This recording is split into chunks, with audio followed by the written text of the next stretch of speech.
Hi, my name's Tanya Casciarelli. I'm the CEO and founder of TCB Analytics. We're a Boston-based data consultancy that's been around since 2015. I'm an avid R user, R lover for over 20 years, and I'm excited to be here with you today. So today we'll be talking about the use of LLMs specifically in pharma and some of the challenges we came across, how we're solving them, and overall how we're building a competitive intelligence tool for our client. So the client is a rare disease pharma company, and it's really important that they stay on top of all of the specific trends happening across the rare disease landscape, understanding what other clinical trials are happening, what other drugs are being created, and so on. So here's just an example of some of the questions that they wanted to answer. Some could be very specific around clinical trial readouts that aren't even published anywhere yet. For example, when is this randomized part of trial X expected to read out? Or what clinical trials evaluate drug A versus drug B, as well as a combination strategy in breast cancer, and so on. And some of these could be pretty basic or very, very specific. And these aren't just lookup questions. They require understanding relationships, complex relationships between drugs, trials, outcomes, organizations, and so on. So the natural question is, can't we just ask an LLM? And unfortunately, the answer is no, we cannot just directly ask an LLM reliably. So our LLM here is the suspect, and you've probably all heard of large language models hallucinating and making up data or evidence. They have invented studies, mechanisms of action, citations, even DOIs, digital object identifiers that don't exist. One analysis showed that of 18,000 papers published in 2025, 2.6% of them had at least one potentially hallucinated citation. So that's a problem. We can't rely solely on LLMs due to this natural hallucination problem that they have. And here's where things fell down particularly strongly when we tried asking an LLM directly. We asked which trials evaluate drug A and drug B in an indication, let's just say stomach cancer. So what the LLM did was it pulled papers and trial data on drug A and then on drug B separately, and then put the results together and fabricated an answer. And when we went and verified, there actually were no trials found that have looked at drug A and drug B as a combination strategy. So the LLM answered very confidently that this has been studied and is a documented trial. So this is obviously a huge problem. And the reason this happens is that LLMs infer relationships through patterns and probabilistic reasoning, so they are not deterministic in nature. And in medicine, we cannot be probabilistic only. We need to have explicit relationships defined. And since those relationships are implicit, we have to force the LLM to understand explicit. So here's an overview of the full pipeline to give you an idea of how we go from user generated questions to natural language answer. So a user can come in to the shiny front end and ask any type of question. And the first thing that happens is the question gets classified and we extract entities from that question. And I'll get into the details of that next. It then goes through a duplicate detection process. So has someone else already asked the similar question? Has it already been answered? Has that answer been verified? If yes, we can skip that entire blue section on the bottom and return the answer, and the user just sees it immediately in the front end. If it's not a duplicate, it has to go through this whole process. So we go to the knowledge graph, which I'll talk about as well, but a knowledge graph essentially forces those explicit relationships I just mentioned. It's an ontology, and it's how we'll ground the truth in it with our data before asking the LLM. We embed the questions and store them. We then provide that ground truth from data sources we trust to the LLM, get an answer, embed that, store that, and pass it back to the front end. And then qualified users are able to now verify whether that answer is correct or not. So that's our human in the loop. And once it's flagged as correct, it's in the database, flagged as verified, and we can pull it for future use. One of the first things we do when a question comes in is what I mentioned, entity extraction. And this helps us understand the question, helps with duplicate detection, but it also allows us to pass the right parameters to the knowledge graph so that we get the right data back. So you can see, for example, are there trials testing a TKI combined with chemotherapy versus chemotherapy alone?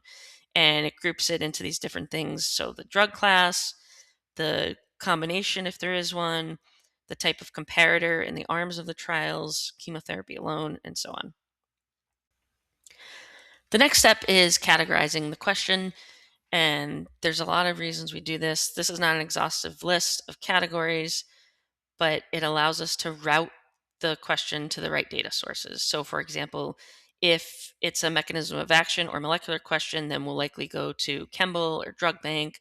Whereas if we're looking at trial design and operations, we'd probably go right to clinicaltrials.gov.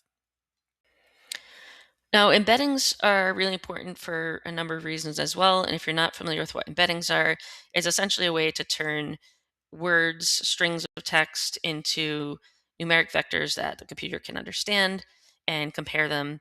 So this is really important for our duplicate detection when we're looking for similar questions. So you can see biological and biology are very similar, obviously, but then with biology, it's very complex. The search space is huge. We need bio-aware embeddings. And there's something called BioLink BERT that we tested out. It worked really well. So, for example, if you give a regular embedding model, TKI versus tyrosine kinase inhibitor, it's going to compare the strings and say these don't mean the same thing. However, if you give it to BERT, it's going to know that TKI is a tyrosine kinase inhibitor because it's been trained on PubMed and millions of medical documents and literature. And of course, this wouldn't be an R medicine talk without showing some R code. So here's just an example of how we wrote the embedding function. And you can see we're actually literally just calling the Snowflake embed model. We ended up replacing that with the BERT model because it's bio-aware. And then you can see how we're doing vector cosine similarity between the two question embeddings to get a similarity score back. Now, we wrote this all in R and the front end's in POSIT. We've got Snowflake on the back end. However, we are actually migrating all of this into Snowflake itself. So if you want to use custom models like BERT, you can use what's called Snowpark container services, and it'll allow you to basically query that model from anywhere. So really this becomes platform agnostic. If we want to build, say, a React or Streamlit app on top of this entire question and answer pipeline, we could, because it's all in Snowflake. It's really just API endpoints at that point. But of course, with R, we were able to prototype this up and build it very quickly. Now I want to talk about one of the most important pieces in this pipeline, which is the knowledge graph.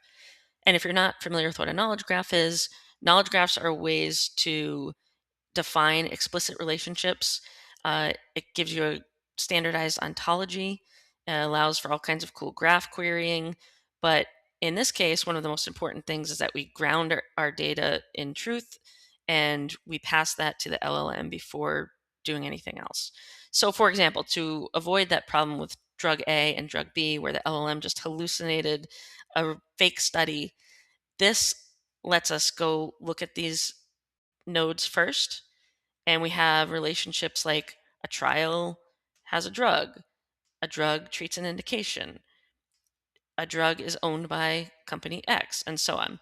So for that particular query where the LLM just fell apart, we would ask the knowledge graph, give me all trials where drug A and drug B were used, and only trials where a combination therapy was used.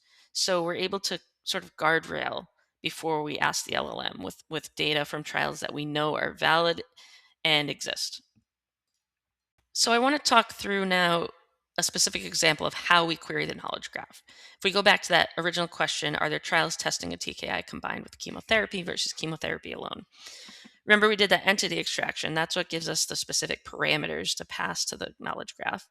So in this case, we would query the graph and say, give me trials, all trials with two groups of patients. One group gets a TKI plus chemotherapy, and the other group is chemotherapy only. Make sure both groups are in the same trial. right? So we avoid the drug A and drug B problem that we saw earlier, and it doesn't fabricate some trial IDs. And then the knowledge graph returns those NCT IDs.